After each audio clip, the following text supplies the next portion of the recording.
Angren Toshkent viloyatining sharqiy qismida, poytaxtdan taxminan 110 kilometr uzoqlikda joylashgan zamonaviy va mehnatkashlar shahri.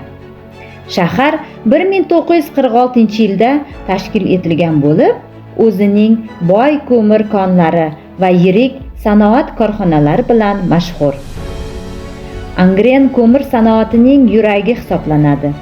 Bu yerda Markaziy Osiyodagi eng yirik ko'mir havzalaridan biri joylashgan bo'lib, shahar iqtisodiyotining rivojlanishida muhim o'rin tutadi.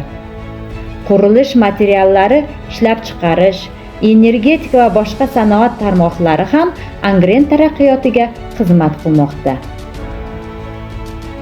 Shahar go'zal tog'lar bag'rida Ohangaron daryosi bo'yida joylashgan. Atrofdagi tog' manzaralari, musaffo havo va tabiiy gaz go'zalliklar Angrenga o'ziga xos joziba bag'ishlaydi. Bugungi kunda Angren nafaqat sanoat markazi, balki yangi investitsiyalar, zamonaviy korxonalar va keng ko'lamli bunyodkorlik ishlari bilan ham e'tiborni tortmoqda.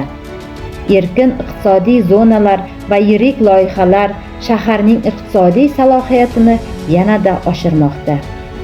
Mehnat, jasorat va taraqqiyot timsoli bo'lgan Angren o'z tarixiga sodiq, kelajakka ishonch bilan intilayotgan shahardir. Angren imkoniyatlar va taraqqiyot shahri.